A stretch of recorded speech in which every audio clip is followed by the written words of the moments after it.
Au bonheur des dames, chapitre 2. Le lendemain, à 7h30, Denise était devant le bonheur des dames. Elle voulait s'y présenter avant de conduire Jean chez son patron, qui demeurait loin, dans le haut du faubourg du Temple. Mais, avec ses habitudes matinales, elle s'était trop pressée de descendre. Les commis arrivaient à peine, et, craignant d'être ridicule prise de timidité, elle resta à piétiner un instant sur la place Gaillon. Un vent froid qui soufflait avait déjà séché le pavé. De toutes les rues, éclairées d'un petit jour pâle sous le ciel de cendre, les commis débouchaient vivement, le collet de leur paletot relevé, les mains dans les poches, surpris par ce premier frisson de l'hiver. La plupart filaient seuls et s'engouffraient au fond du magasin, sans adresser ni une parole, ni même un regard à leurs collègues qui allongeaient le pas autour d'eux. D'autres allaient par deux ou par trois, parlant vite, tenant la largeur du trottoir, et tous, du même geste, avant d'entrer, jetaient dans le ruisseau leurs cigarettes ou leurs cigares. Denise s'aperçut que plusieurs de ces messieurs la dévisageaient en passant. Alors sa timidité augmenta. Elle ne se sentit plus la force de les suivre. Elle résolut de n'entrer à son tour que lorsque le défilé aurait cessé, rougissant à l'idée d'être bousculée sous la porte au milieu de tous ces hommes. Mais le défilé continuait, et pour échapper au regard, elle fit lentement le tour de la place. Quand elle revint, elle trouva, planté devant le bonheur des dames, un grand garçon, blême et dégingandé, qui, depuis un quart d'heure, semblait attendre comme elle. « Mademoiselle, finit-il par lui demander d'une voix balbutiante, vous êtes peut-être vendeuse dans la maison ?» Elle resta si émotionnée d'entendre ce garçon inconnu lui adresser la parole qu'elle ne répondit pas d'abord. « C'est que, voyez-vous, continua-t-il en s'embrouillant davantage, j'ai l'idée de voir si l'on ne pourrait pas m'y prendre, et vous m'auriez donné un renseignement. » Il était aussi timide qu'elle. Il se risquait à l'aborder parce qu'il la sentait tremblante, comme lui. « Ce serait avec plaisir, monsieur, répondit-elle enfin. Mais je ne suis pas plus avancée que vous. Je suis là pour me présenter aussi. »« Ah, très bien, dit-il, tout à fait décontenancé. » Et ils rougirent fortement, leurs deux timidités demeurèrent un instant face à face, attendris par la fraternité de leur situation, n'osant pourtant se souhaiter tout haut une bonne réussite. Puis, comme ils n'ajoutaient rien et qu'ils se gênaient de plus en plus, ils se séparèrent gauchement. Ils recommencèrent à attendre, chacun de son côté, à quelques pas l'un de l'autre. Les commis entraient toujours. Maintenant, Denise les entendait plaisanter quand ils passaient près d'elle, en lui jetant un coup d'œil oblique. Son embarras grandissait d'être ainsi en spectacle. Elle se décidait à faire dans le quartier une promenade d'une demi-heure. Lorsque la vue d'un jeune homme qui arrivait rapidement par la rue Port-Mahon l'arrêta une minute encore. Évidemment, ce devait être un chef de rayon, car tous les commis le saluaient. Il était grand, la peau blanche, la barbe soignée, et il avait des yeux couleur de vieil or, d'une douceur de velours, qu'il fixa un instant sur elle, au moment où il traversa la place. Déjà il entrait dans le magasin, indifférent qu'elle restait immobile, toute retournée par ce regard, empli d'une émotion singulière, où il y avait plus de malaise que de charme.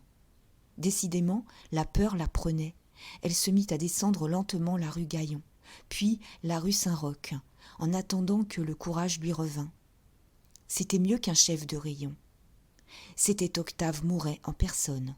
Il n'avait pas dormi cette nuit-là, car au sortir d'une soirée chez un agent de change, il était allé souper avec un ami et deux femmes, ramassées dans les coulisses d'un petit théâtre. Son paletot boutonné cachait son habit et sa cravate blanche.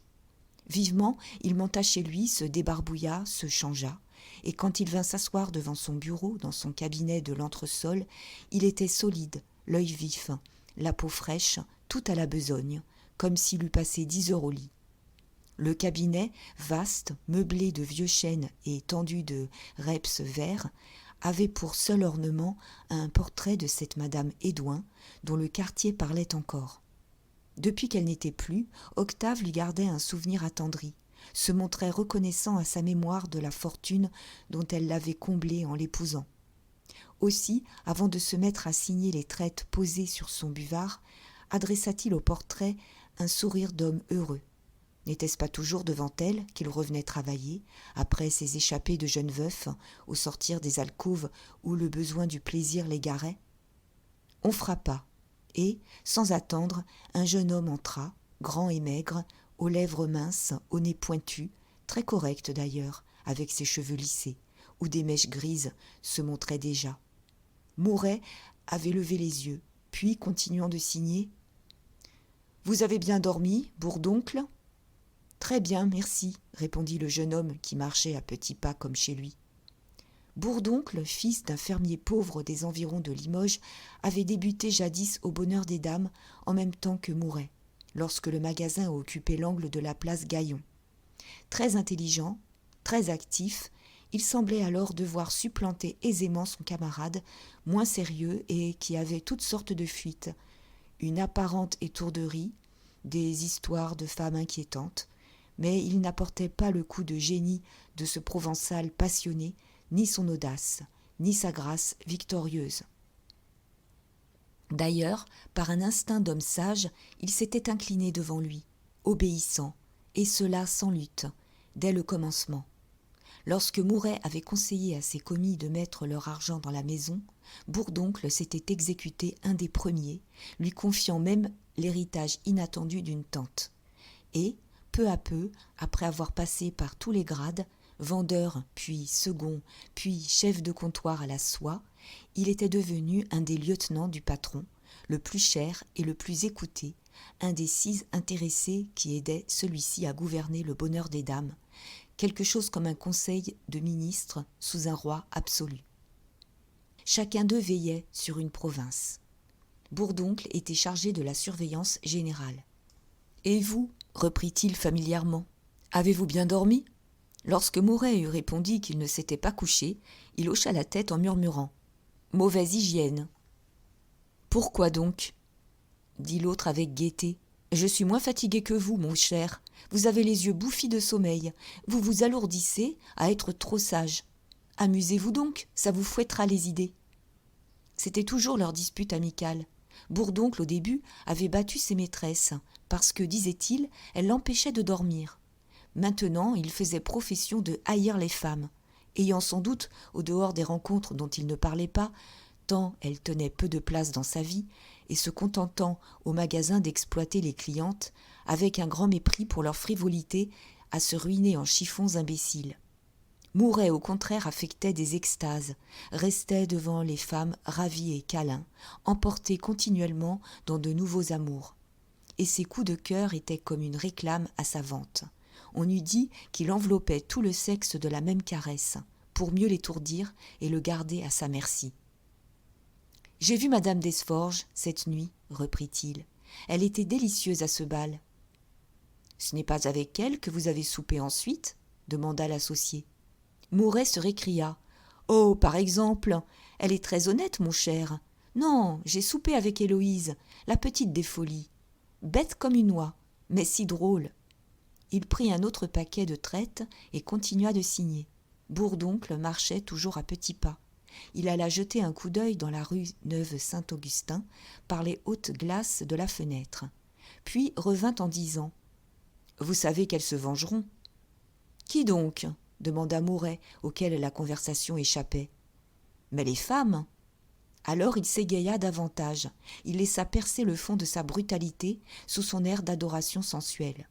D'un haussement d'épaules, il parut déclarer qu'il les jetterait toutes par terre, comme des sacs vides, le jour où elle l'aurait aidé à bâtir sa fortune. Bourdoncle, entêté, répétait de son air froid. « Elles se vengeront.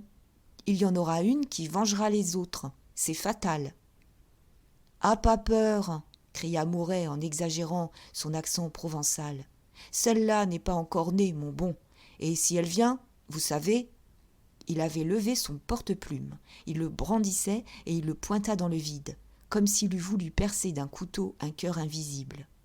L'associé reprit sa marche, s'inclinant comme toujours devant la supériorité du patron, dont le génie plein de trous le déconcertait pourtant. Lui, si net, si logique, sans passion, sans chute possible, en était encore à comprendre le côté fille du succès, Paris se donnant dans un baiser au plus hardi. Un silence régna, on n'entendait que la plume de Mouret.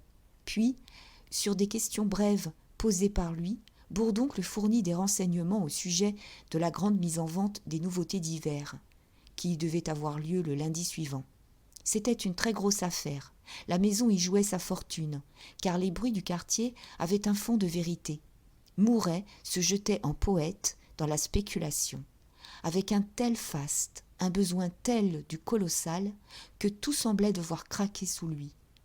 Il y avait là un sens nouveau du négoce, une apparente fantaisie commerciale, qui autrefois inquiétait madame Édouin, et qui aujourd'hui encore, malgré de premiers succès, consternait parfois les intéressés. On blâmait à voix basse le patron d'aller trop vite. On l'accusait d'avoir agrandi dangereusement les magasins avant de pouvoir compter sur une augmentation suffisante de la clientèle. On tremblait surtout en le voyant mettre tout l'argent de la caisse sur un coup de carte, emplir les comptoirs d'un entassement de marchandises sans garder un sou de réserve. Ainsi, pour cette mise en vente, après les sommes considérables payées aux maçons, le capital entier se trouvait dehors. Une fois de plus, il s'agissait de vaincre ou de mourir. Et lui, au milieu de cet effarement, gardait une gaieté triomphante, une certitude des millions, en homme adoré des femmes et qui ne peut être trahi. Lorsque Bourdoncle se permit de témoigner certaines craintes à propos du développement exagéré donné à des rayons dont le chiffre d'affaires restait douteux, il eut un beau rire de confiance en criant « Laissez donc, mon cher, la maison est trop petite !» L'autre parut abasourdi, pris d'une peur qu'il ne cherchait plus à cacher. La maison trop petite ? Une maison de nouveautés où il y avait 19 rayons et qui comptait 403 employés ? Mais sans doute, reprit Mouret, nous serons forcés de nous agrandir avant 18 mois. J'y songe sérieusement. Cette nuit, madame Desforges m'a promis de me faire rencontrer demain chez elle avec une personne. Enfin, nous en causerons quand l'idée sera mûre. Et ayant fini de signer les traites, il se leva. Il vint donner des tapes amicales sur les épaules de l'intéressé, qui se remettait difficilement. Cet effroi des gens prudents autour de lui l'amusait. Dans un des accès de brusque franchise dont il accablait parfois ses familiers, il déclara qu'il était au fond plus juif que tous les juifs du monde. Il tenait de son père, auquel il ressemblait physiquement et moralement, un gaillard qui connaissait le prix des sous. Et s'il avait de sa mère ce brin de fantaisie nerveuse, c'était là peut-être le plus clair de sa chance, car il sentait la force invincible de sa grâce à tout oser. « Vous savez bien qu'on vous suivra jusqu'au bout », finit par dire Bourdoncle. Alors, avant de descendre dans le magasin, jeter leur coup d'œil habituel, tous deux réglèrent encore certains détails. Ils examinèrent le spécimen d'un petit cahier à souche que Mouret venait d'inventer pour les notes de débit. Ce dernier, ayant remarqué que les marchandises démodées, les rossignols, s'enlevaient d'autant plus rapidement que la gelte donnée aux commis était plus forte, avait basé sur cette observation un nouveau commerce. Il intéressait désormais ses vendeurs à la vente de toutes les marchandises.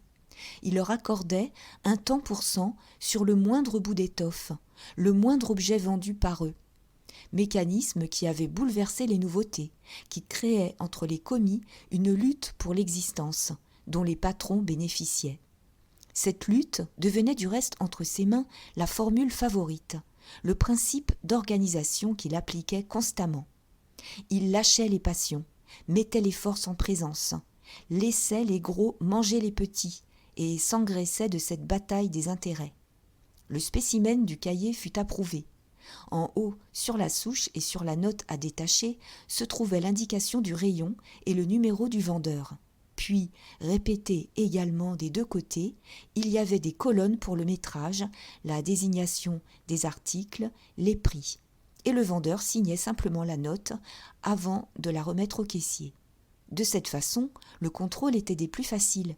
Il suffisait de collationner les notes remises par la caisse au bureau de défalcation, avec les souches restées entre les mains des commis. Chaque semaine, ces derniers toucheraient ainsi leur tant pour cent et leur gelte, sans erreur possible. « Nous serons moins volés », fit remarquer Bourdoncle avec satisfaction. Vous avez eu là une excellente idée. Et j'ai songé cette nuit à autre chose, expliqua Mouret. Oui, mon cher, cette nuit, à ce souper. J'ai envie de donner aux employés du bureau de défalcation une petite prime pour chaque erreur qu'ils relèveront dans les notes de débit en les collationnant. Vous comprenez ? Nous serons certains dès lors qu'ils n'en négligeront pas une seule, car ils en inventeraient plutôt. Il se mit à rire, pendant que l'autre le regardait d'un air d'admiration. Cette application nouvelle de la lutte pour l'existence l'enchantait. Il avait le génie de la mécanique administrative. Il rêvait d'organiser la maison de manière à exploiter les appétits des autres, pour le contentement tranquille et complet de ses propres appétits. Quand on voulait faire rendre aux gens tout leur effort, disait-il souvent, et même tirer d'eux un peu d'honnêteté, il fallait d'abord les mettre aux prises avec leurs besoins. « Eh bien, descendons, » reprit Mouret. « Il faut s'occuper de cette mise en vente. La soie est arrivée d'hier, n'est-ce pas ? Et Boutemont doit être à la réception. » Bourdoncle le suivit. Le service de la réception se trouvait dans le sous-sol, du côté de la rue Neuve Saint-Augustin. Là, au ras du trottoir, s'ouvrait une cage vitrée, où les camions déchargeaient les marchandises. Elles étaient pesées, puis elles basculaient sur une glissoire rapide, dont le chêne et les ferrures luisaient, polies sous le frottement des ballots et des caisses. Tous les arrivages entraient par cette trappe béante. C'était un engouffrement continu, une chute d'étoffe qui tombait avec un ronflement de rivière. Aux époques de grandes ventes surtout, la glissoire lâchait dans le sous-sol un flot intarissable. Les soieries de Lyon, les lainages d'Angleterre, les toiles des Flandres, les calicots d'Alsace, les indiennes de Rouen. Et parfois, les camions devaient prendre la file. Les paquets en coulant faisaient, au fond du trou, le bruit sourd d'une pierre jetée dans une eau profonde. Lorsqu'il passa, Mouret s'arrêta un instant devant la glissoire. Elle fonctionnait, des fils de caisse descendaient toutes seules, sans qu'on vît les hommes dont les mains les poussaient en haut. Et elle semblait se précipiter d'elle-même, ruisseler, emplie d'une source supérieure. Puis des ballots parurent, tournant sur eux-mêmes comme des cailloux roulés. Mouret regardait sans prononcer une parole. Mais dans ses yeux clairs, cette débâcle de marchandises qui tombait chez lui, ce flot qui lâchait des milliers de francs à la minute, mettait une courte flamme. Jamais encore il n'avait eu une conscience si nette de la bataille engagée. C'était cette débâcle de marchandises qu'il s'agissait de lancer aux quatre coins de Paris. Il n'ouvrit pas la bouche, il continua son inspection. Dans le jour gris qui venait des larges soupiraux, une équipe d'hommes recevait les envois, tandis que d'autres déclouaient les caisses et ouvraient les ballots en présence des chefs de rayon. Une agitation de chantier emplissait ce fond de cave, ce sous-sol où des piliers de fonte soutenaient les voûtins et dont les murs nus étaient cimentés. « Vous avez tout, Boutemont ?» demanda Mouret en s'approchant d'un jeune homme à fortes épaules, en train de vérifier le contenu d'une caisse. « Oui, tout doit y être, » répondit ce dernier, « mais j'en ai pour la matinée à compter. » Le chef de rayon consultait la facture d'un coup d'œil, debout devant un grand comptoir, sur lequel un de ses vendeurs posait, une à une, les pièces de soie qu'il sortait de la caisse. Derrière eux s'alignaient d'autres comptoirs, encombrés également de marchandises, que tout un petit peuple de commis examinait. C'était un déballage général, une confusion apparente d'étoffes, étudiée, retournée, marquée au milieu du bourdonnement des voix. Boutemont, qui devenait célèbre sur la place, avait une face ronde de joyeux compère, avec une barbe d'un noir d'encre et de beaux yeux marrons. Né à Montpellier, noceur, braillard, il était médiocre pour la vente, mais pour l'achat, on ne connaissait pas son pareil. Envoyé à Paris par son père, qui tenait là-bas un magasin de nouveautés, il avait absolument refusé de retourner au pays, quand le bonhomme s'était dit que le garçon en savait assez long pour lui succéder dans son commerce. Et, dès lors, une rivalité avait grandi entre le père et le fils, le premier tout à son petit négoce provincial, indigné de voir un simple commis gagner le triple de ce qu'il gagnait lui-même, le second plaisantant la routine du vieux, faisant sonner ses gains et bouleversant la maison à chacun de ses passages. Comme les autres chefs de comptoir, celui-ci touchait, outre ses 3 000 francs d'appointement fixe, un tant pour cent sur la vente. Montpellier, surpris et respectueux, répétait que le fils Boutemont avait l'année précédente empoché près de 15 000 francs, et ce n'était qu'un commencement. Des gens prédisaient au père exaspéré que ce chiffre grossirait encore.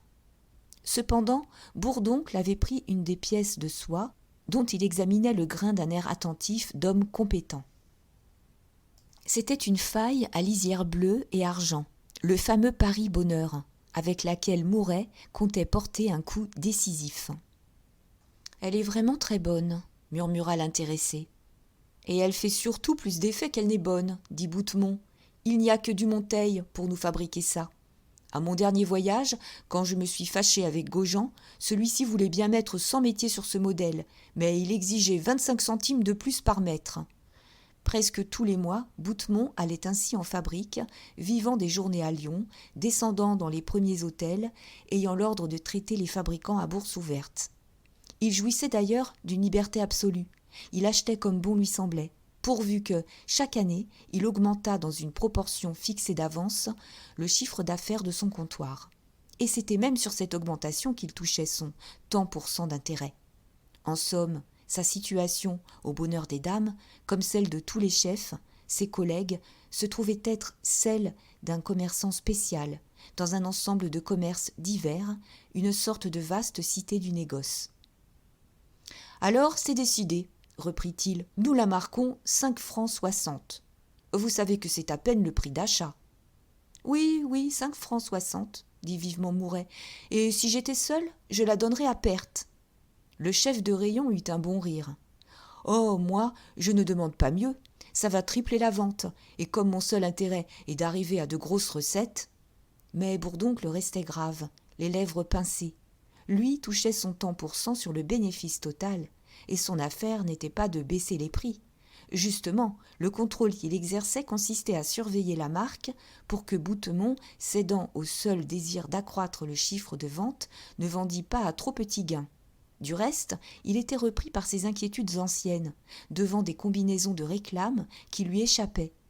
Il osa montrer sa répugnance en disant « Si nous la donnons à 5 francs 60, c'est comme si nous la donnions à perte, puisqu'il faudra prélever nos frais qui sont considérables. On la vendrait partout à 7 francs. » Du coup, Mouret se fâcha. Il tapa de sa main ouverte sur la soie. Il cria nerveusement « Mais je le sais, et c'est pourquoi je désire en faire cadeau à nos clientes. En vérité, mon cher, vous n'aurez jamais le sens de la femme.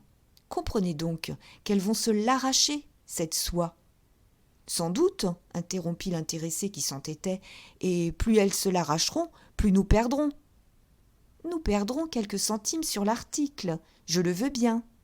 Après, le beau malheur, si nous attirons toutes les femmes et si nous les tenons à notre merci, séduites, affolées devant l'entassement de nos marchandises, vidant leur porte-monnaie sans compter.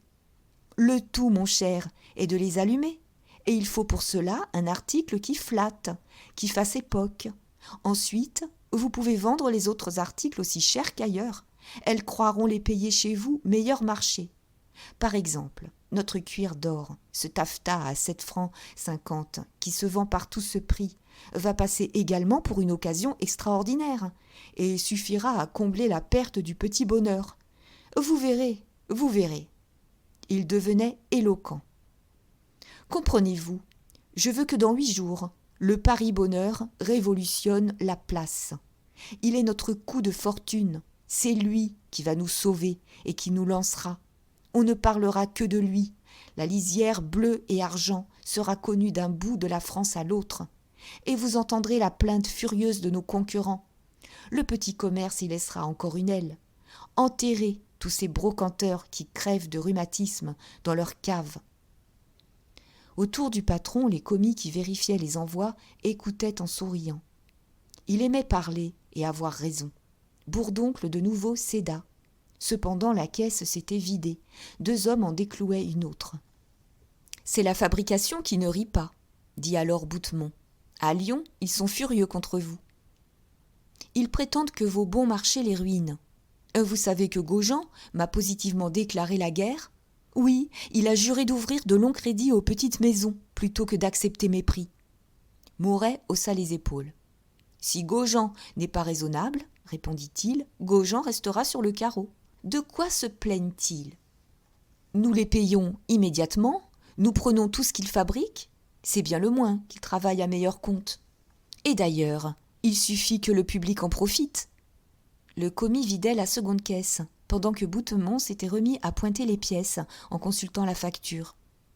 Un autre commis sur le bout du comptoir les marquait ensuite en chiffres connus et la vérification finie, la facture signée par le chef de rayon devait être montée à la caisse centrale. Un instant encore, Mouret regarda ce travail, toute cette activité autour de ces déballages qui montaient et menaçaient de noyer le sous-sol. Puis, sans ajouter un mot, de l'air d'un capitaine satisfait de ses troupes, il s'éloigna, suivi de Bourdoncle. Lentement, tous deux traversèrent le sous-sol. Les soupiraux, de place en place, jetaient une clarté pâle. Et, au fond des coins noirs, le long d'étroits corridors, des becs de gaz brûlaient, continuellement. C'était dans ces corridors que se trouvaient les réserves, des caveaux barrés par des palissades, où les divers rayons serraient le trop-plein de leurs articles. En passant, le patron donna un coup d'œil au calorifère qu'on devait allumer le lundi pour la première fois, et au petit poste de pompier qui gardait un compteur géant enfermé dans une cage de fer. La cuisine et les réfectoires, d'anciennes caves transformées en petites salles, étaient à gauche, vers l'angle de la place Gaillon. Enfin, à l'autre bout du sous-sol, il arriva au service du départ. Les paquets que les clientes n'emportaient point y étaient descendus, triés sur des tables, classés dans des compartiments dont chacun représentait un quartier de Paris. Puis, par un large escalier débouchant juste en face du vieil Elbeuf, on les montait aux voitures qui stationnaient près du trottoir. Dans le fonctionnement mécanique du bonheur des dames, cet escalier de la rue de la Michaudière dégorgeait sans relâche les marchandises englouties par la glissoire de la rue Neuve-Saint-Augustin, après qu'elles avaient passé en haut à travers les engrenages des comptoirs. « Campion, dit Mouret au chef du départ, un ancien sergent à figure maigre, pourquoi 6 paires de draps achetés hier par une dame vers 2 heures n'ont-elles pas été portées le soir ?»« Où demeure cette dame ?» demanda l'employé.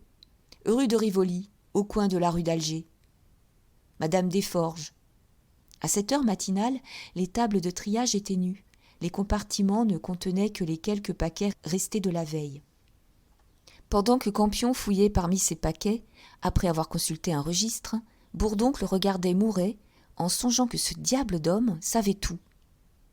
S'occupait de tout, même aux tables des restaurants de nuit et dans les alcôves de ses maîtresses. Enfin, le chef du départ découvrit l'erreur. La caisse avait donné un faux numéro et le paquet était revenu. « Quelle est la caisse qui a débité ça ?» demanda Mouret. « Hein ? Vous dites la caisse 10. » Et, se retournant vers l'intéressé, « La caisse 10, c'est Albert, n'est-ce pas ? Nous allons lui dire 2 mots. » Mais avant de faire un tour dans le magasin, il voulut monter au service des expéditions qui occupait plusieurs pièces du 2e étage. C'était là qu'arrivaient toutes les commandes de la province et de l'étranger. Et chaque matin, il allait y voir la correspondance. Depuis 2 ans, cette correspondance grandissait, de jour en jour. Le service, qui avait d'abord occupé une dizaine d'employés, en nécessitait plus de 30 déjà. Les uns ouvraient les lettres, les autres les lisaient, aux 2 côtés d'une même table. D'autres encore les classaient, leur donnaient à chacune un numéro d'ordre qui se répétait sur un casier. Puis, quand on avait distribué les lettres aux différents rayons et que les rayons montaient les articles, on mettait au fur et à mesure ces articles dans les casiers, d'après les numéros d'ordre. Il ne restait qu'à vérifier et qu'à emballer, au fond d'une petite pièce voisine où une équipe d'ouvriers clouait et ficelait du matin au soir. Mouret posa sa question habituelle. « Combien de lettres ce matin, Levasseur ?»« 534, monsieur, répondit le chef de service. Après la mise en vente de lundi, j'ai peur de ne pas avoir assez de monde. Hier, nous avons eu beaucoup de peine à arriver. » Bourdoncle hochait la tête de satisfaction. Il ne comptait pas sur 534 lettres, un mardi. Autour de la table, les employés coupaient et lisaient avec un bruit continu de papier froissé, tandis que, devant les casiers, commençait le va-et-vient des articles. C'était un des services le plus compliqués et les plus considérables de la maison. On y vivait dans un coup de fièvre perpétuel, car il fallait réglementairement que les commandes du matin fussent toutes expédiées le soir. « On vous donnera le monde dont vous aurez besoin, Levasseur », finit par répondre Mouret, qui d'un regard avait constaté le bon état du service. « Vous le savez, quand il y a du travail, nous ne refusons pas des hommes. » En haut, sous les combles, se trouvaient les chambres où couchaient les vendeuses. Mais il redescendit et il entra à la caisse centrale installée près de son cabinet. C'était une pièce fermée par un vitrage à guichet de cuivre dans laquelle on apercevait un énorme coffre-fort scellé au mur. 2 caissiers y centralisaient les recettes que, chaque soir, montait l'homme, le premier caissier de la vente, et faisait ensuite face aux dépenses, payait les fabricants, le personnel, tout le petit monde qui vivait de la maison.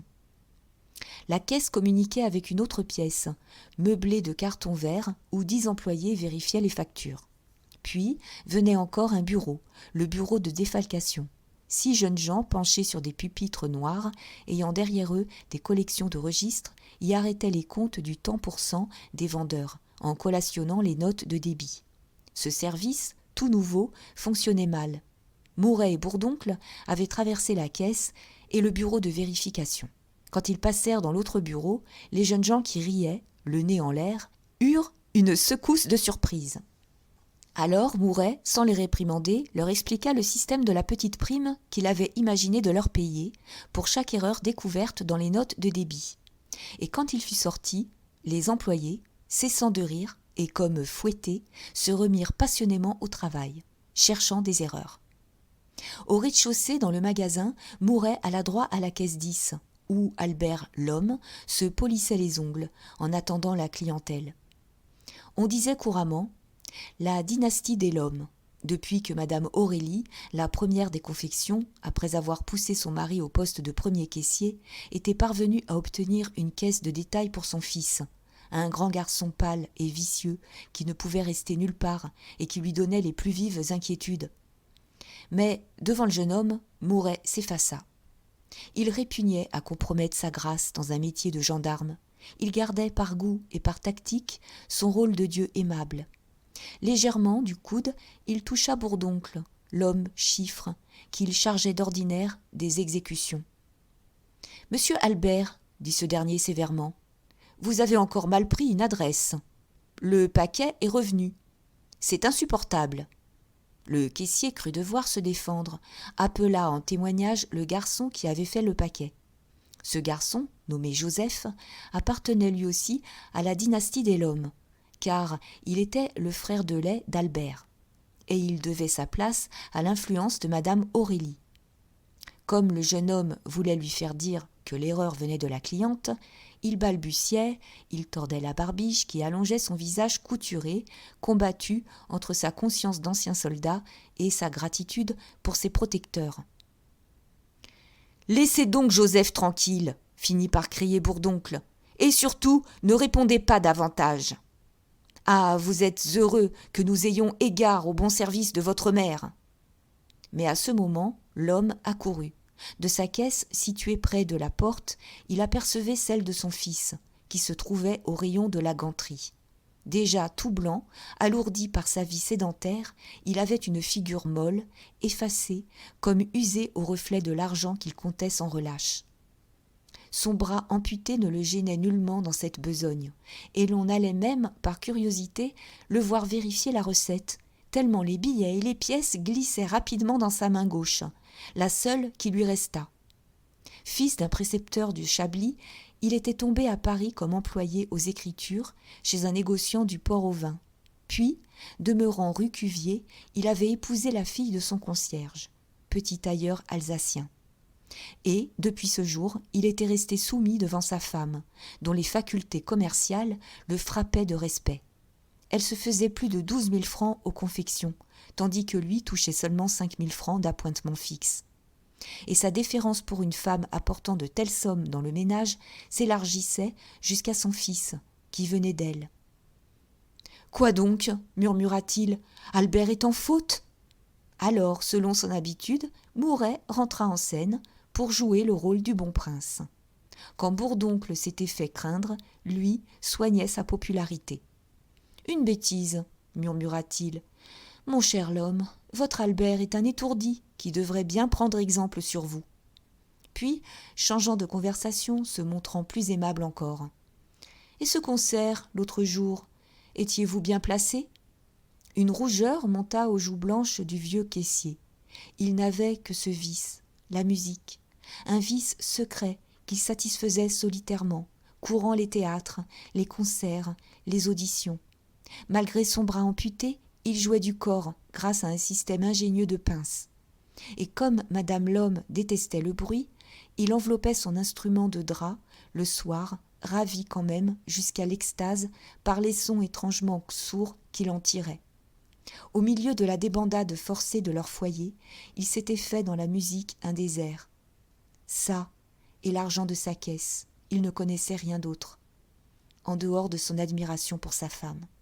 « Très bien placé, » répondit-il, les yeux brillants. « Vous êtes trop bon, monsieur. » Mouret, qui goûtait une jouissance personnelle à satisfaire les passions, donnait parfois à l'homme les billets que des dames patronesses lui avaient mis sur la gorge. Et il acheva de l'enchanter en disant « Ah, Beethoven ! Ah, Mozart, quelle musique !» Sans attendre une réponse, il s'éloigna. Il rejoignit Bourdoncle, en train déjà de faire le tour des rayons. Dans le hall central, une cour intérieure qu'on avait vitrée, se trouvait la soie. Tous deux suivirent d'abord la galerie de la rue Neuve-Saint-Augustin, que le blanc occupait d'un bout à l'autre. Rien d'anormal ne les frappa. Ils passèrent lentement au milieu des commis respectueux, puis ils tournèrent dans la rouennerie et la bonnetterie, où le même ordre régnait. Mais, au Lénage, le long de la galerie qui revenait perpendiculairement à la rue de la Michaudière, Bourdoncle reprit son rôle de grand exécuteur en apercevant un jeune homme assis sur un comptoir, l'air brisé par une nuit blanche. Et ce jeune homme, nommé Liénard, fils d'un riche marchand de nouveautés d'Angers, courba le front sous la réprimande, ayant la seule peur, dans sa vie de paresse, d'insouciance et de plaisir, d'être rappelé en province par son père. Dès lors, les observations tombèrent drues comme grêle. La galerie de la rue de la Michaudière reçut l'orage. À la draperie, un vendeur au pair, de ceux qui débutaient et qui couchaient dans leurs rayons, était rentré après 11 heures. À la mercerie, le second venait de se laisser prendre au fond du sous-sol, achevant une cigarette. Et ce fut surtout à la ganterie que la tempête éclata, sur la tête d'un des rares Parisiens de la maison, le joli Mignot, ainsi qu'on l'appelait, bâtard déclassé d'une maîtresse de harpe. Son crime était d'avoir fait un scandale au réfectoire en se plaignant de la nourriture. Comme il y avait 3 tables, une à 9h30, l'autre à 10h30 et l'autre à 11h30, il voulut expliquer qu'étant de la 3e table, il avait toujours des fonds de sauce, des portions rognées. « Comment ? La nourriture n'est pas bonne ? » demanda d'un air naïf Mouret, ouvrant enfin la bouche. Il ne donnait qu'1,50 franc par jour, et par homme au chef, à un terrible Auvergnat, lequel trouvait encore moyen d'emplir ses poches, et la nourriture était réellement exécrable. Mais Bourdoncle haussa les épaules. Un chef qui avait 400 déjeuners et 400 dîners à servir, même en 3 séries, ne pouvait guère s'attarder au raffinement de son art. « N'importe, reprit le patron bonhomme. Je veux que tous nos employés aient une nourriture saine et abondante. Je parlerai au chef. » Et la réclamation de Mignot fut enterrée. Alors revenus à leur point de départ, debout près de la porte, au milieu des parapluies et des cravates, Mouret et Bourdoncle reçurent le rapport d'un des 4 inspecteurs chargés de la surveillance du magasin. Le père Jouve, un ancien capitaine, décoré à Constantine, encore bel homme avec son grand nez sensuel et sa calvitie majestueuse, leur signala un vendeur qui, sur une simple remontrance de sa part, l'avait traité de vieux ramolli, et le vendeur fut immédiatement congédié. Cependant, le magasin restait vide de clientes. Seules les ménagères du quartier traversaient les galeries désertes. À la porte, l'inspecteur qui pointait l'arrivée des employés venait de refermer son registre et inscrivait à part les retardataires. C'était le moment où les vendeurs s'installaient dans leurs rayons, que les garçons avaient balayé et épousseté dès 5 heures. Chacun casait son chapeau et son pardessus en étouffant un bâillement, la mine blanche encore de sommeil. Les uns échangeaient des mots, regardaient en l'air, semblaient se dérouiller pour une nouvelle journée de travail. D'autres, sans se presser, retiraient les serges vertes dont ils avaient, la veille au soir, couvert les marchandises, après les avoir repliées. Et les piles d'étoffes apparaissaient, rangées symétriquement, tout le magasin était propre et en ordre, d'un éclat tranquille dans la gaieté matinale. En attendant que la bousculade de la vente l'ait une fois de plus obstruée et comme rétrécie d'une débâcle de toile, de drap, de soie et de dentelle. Sous la lumière vive du hall central, au comptoir des soieries, 2 jeunes gens causaient à voix basse. L'un petit et charmant, les reins solides, la peau rose, cherchait à marier des couleurs de soie pour un étalage intérieur. Il se nommait Hutin, était fils d'un cafetier d'Yvetot et avait su en 18 mois devenir un des premiers vendeurs par une souplesse de nature, une continuelle caresse de flatterie qui cachait un appétit furieux, mangeant tout, dévorant le monde, même sans faim, pour le plaisir. « Écoutez, Favier, je l'aurais giflé à votre place, parole d'honneur !» disait-il à l'autre, un grand garçon bilieux, sec et jaune, qui était né à Besançon d'une famille de tisserands, et qui, sans grâce, cachait sous un air froid une volonté inquiétante. « Ça n'avance guère de gifler les gens, murmura-t-il avec flegme. Il vaut mieux attendre. » Tous deux parlaient de Robineau, qui surveillait les commis, tandis que le chef du comptoir était au sous-sol. Hutin minait sourdement le second, dont il voulait la place. Déjà, pour le blesser et le faire partir, le jour où la situation de premier qu'on lui avait promise s'était trouvée libre, il avait imaginé d'amener Boutemont du dehors. Cependant, Robineau tenait bon, et c'était maintenant une bataille de chaque heure. Hutin rêvait d'ameuter contre lui le rayon entier, de le chasser à force de mauvais vouloir et de vexation. D'ailleurs, il opérait de son air aimable, il excitait surtout Favier, qui venait à sa suite comme vendeur, et qui paraissait se laisser conduire, mais avec de brusques réserves, où l'on sentait toute une campagne personnelle menée en silence. « Chut, 17 !» dit-il vivement à son collègue pour le prévenir par ce cri consacré de l'approche de Mouret et de Bourdoncle. Ceux-ci, en effet, continuaient leur inspection. En traversant le hall, ils s'arrêtèrent, ils demandèrent à Robineau des explications au sujet d'un stock de velours dont les cartons empilés encombraient une table. Et comme celui-ci répondait que la place manquait, « Je vous le disais, Bourdoncle, s'écria Mouret en souriant, le magasin est déjà trop petit. Il faudra un jour abattre les murs jusqu'à la rue de Choiseul. Vous verrez l'écrasement lundi prochain. » Et à propos de cette mise en vente qu'on préparait dans tous les comptoirs, il interrogea de nouveau Robineau, il lui donna des ordres. Mais depuis quelques minutes, sans cesser de parler, il suivait du regard le travail de Hutin, qui s'attardait à mettre des soies bleues à côté de soies grises et de soies jaunes, puis qui se reculait pour juger de l'harmonie des tons. Brusquement, il intervint. « Mais pourquoi cherchez-vous à ménager l'œil ?» dit-il. « N'ayez donc pas peur, aveuglez-le. Tenez, du rouge, du vert, du jaune. » Il avait pris les pièces, il les jetait, les froissait, en tirait des gammes éclatantes. Tous en convenaient. Le patron était le premier étalagiste de Paris, un étalagiste révolutionnaire à la vérité, qui avait fondé l'école du brutal et du colossal dans la science de l'étalage. Il voulait des écroulements, comme tomber au hasard des casiers éventrés, et il les voulait flambant des couleurs les plus ardentes, s'avivant l'un par l'autre. En sortant du magasin, disait-il, les clientes devaient avoir mal aux yeux.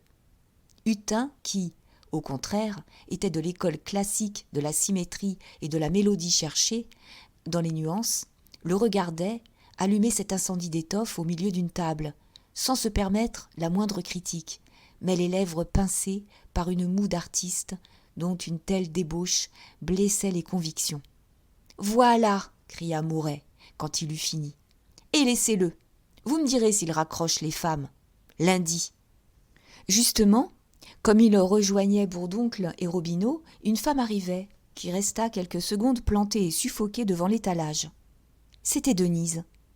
Après avoir hésité près d'une heure dans la rue, en proie à une terrible crise de timidité, elle venait de se décider enfin. Seulement, elle perdait la tête, au point de ne pas comprendre les explications les plus claires. Et les commis auxquels elle demandait en balbutiant, Madame Aurélie, avait beau lui indiquer l'escalier de l'entresol, elle remerciait, puis elle tournait à gauche, si on lui avait dit de tourner à droite. De sorte que, depuis 10 minutes, elle battait le rez-de-chaussée, allant de rayon en rayon, au milieu de la curiosité méchante et de l'indifférence maussade des vendeurs. C'était à la fois, en elle, une envie de se sauver et un besoin d'admiration qui la retenait. Elle se sentait perdue, toute petite dans le monstre, dans la machine encore au repos, tremblant d'être prise par le branle dont les murs frémissaient déjà. Et la pensée de la boutique du vieil Elbeuf, noire et étroite, agrandissait encore pour elle le vaste magasin, le lui montrait doré de lumière, pareil à une ville, avec ses monuments, ses places, ses rues, où il lui semblait impossible qu'elle trouvât jamais sa route.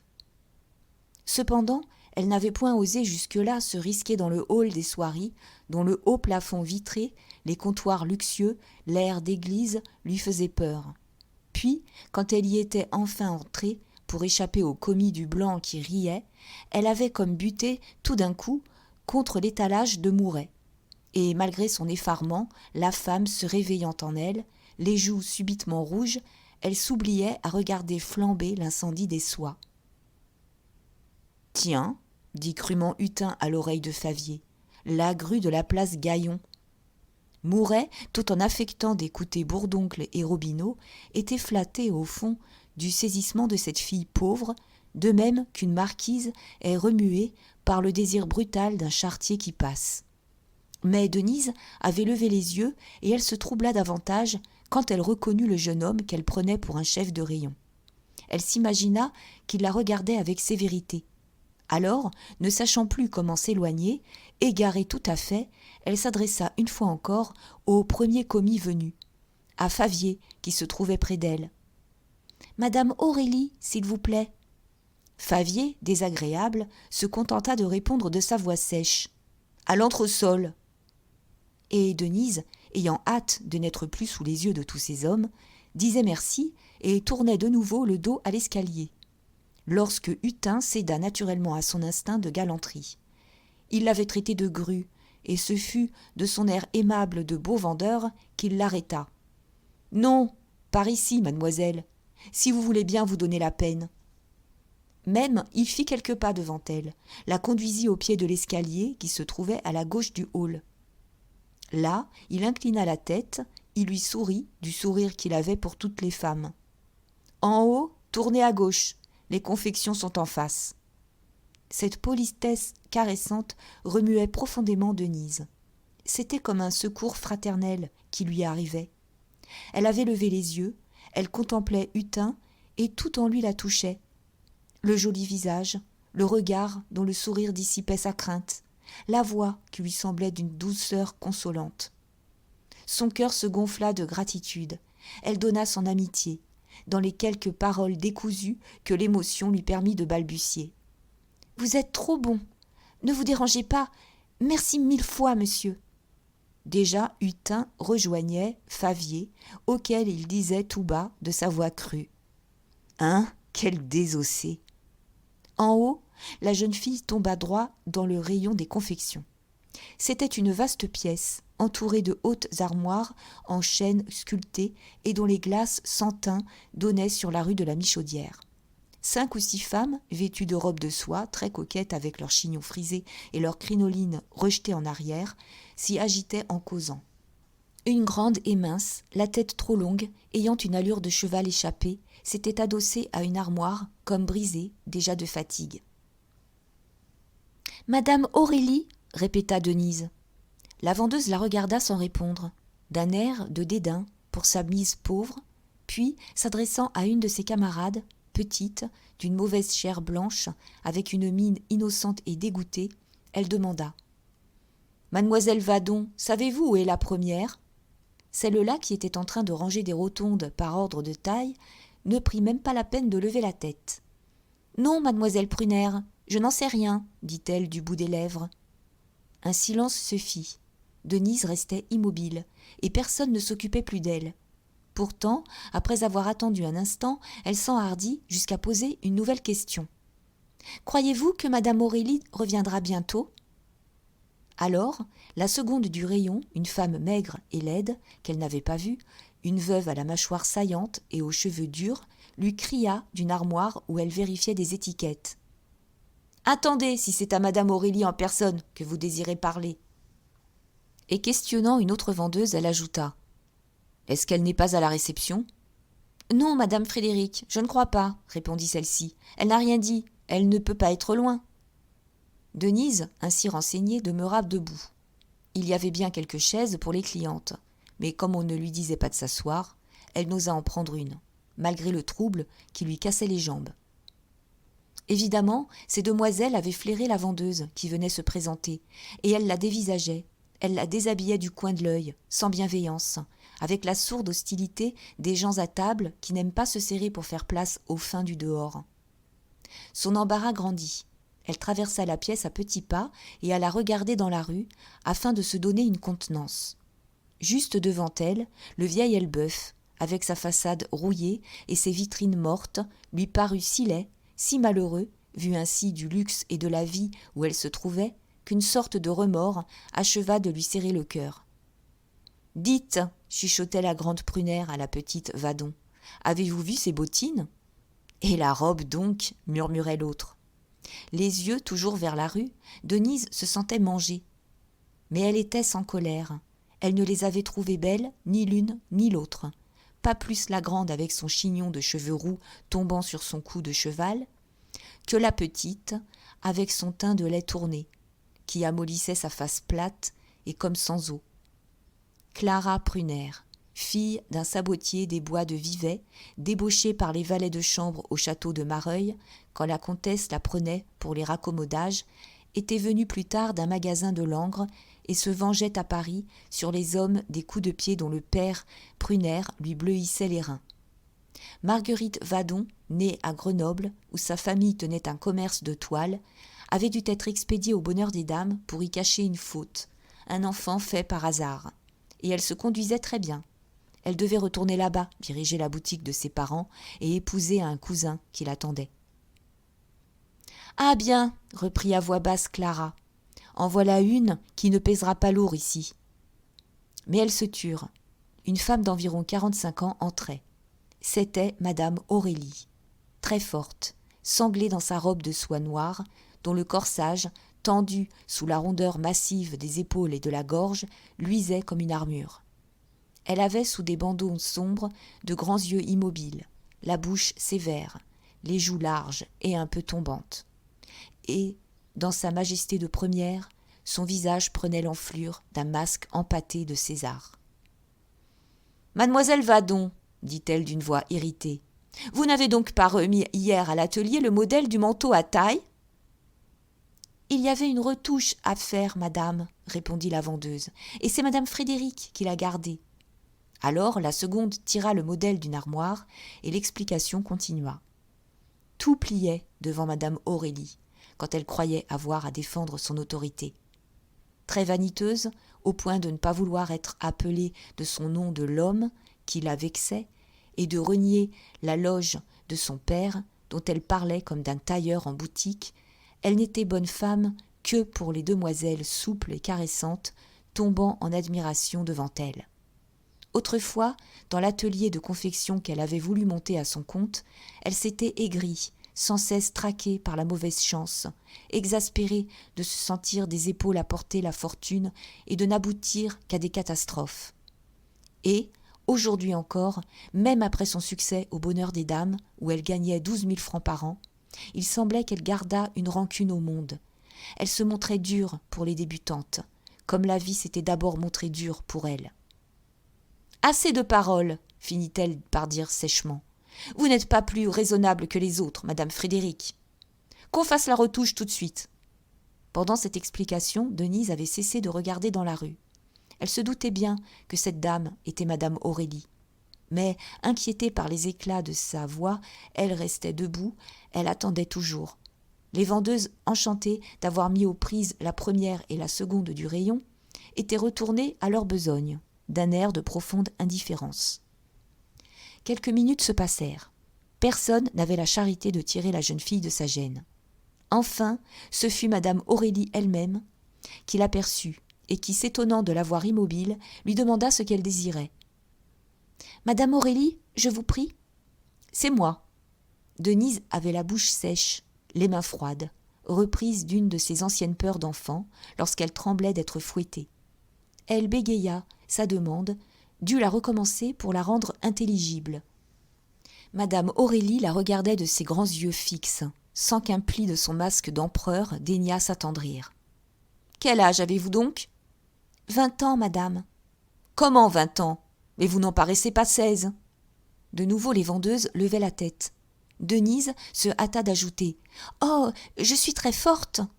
Madame Aurélie haussa ses larges épaules, puis elle déclara « Mon Dieu, je veux bien vous inscrire. » Nous inscrivons ceux qui se présentent.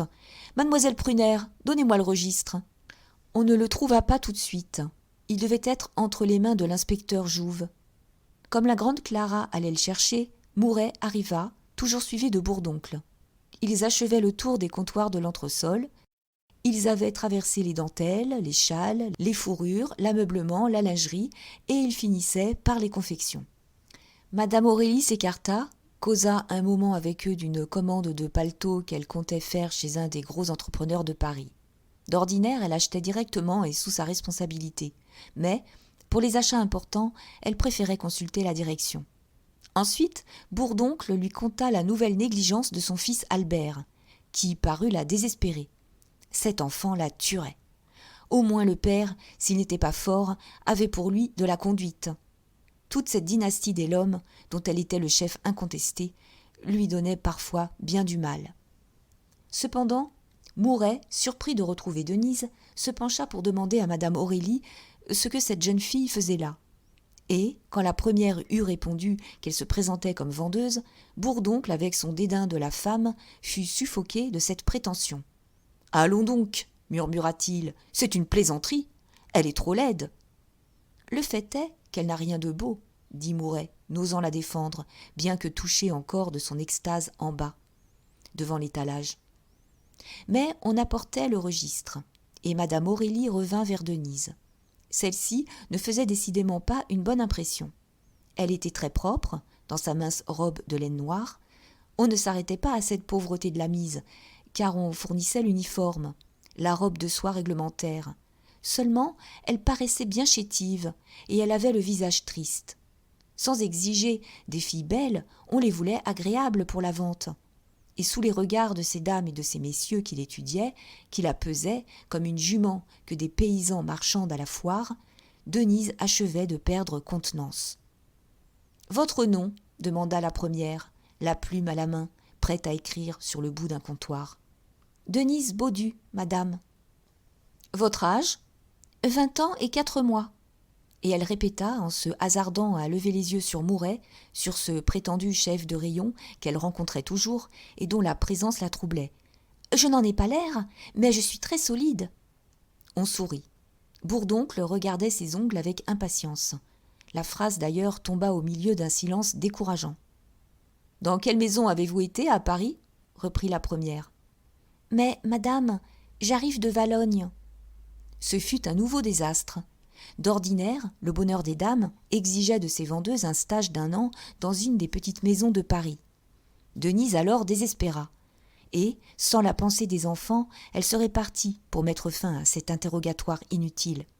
« Où étiez-vous à Valognes ?»« Chez Cornaille. »« Je le connais. Bonne maison, » laissa échapper Mouret. Jamais d'habitude il n'intervenait dans cet embauchage des employés, les chefs de rayon ayant la responsabilité de leur personnel.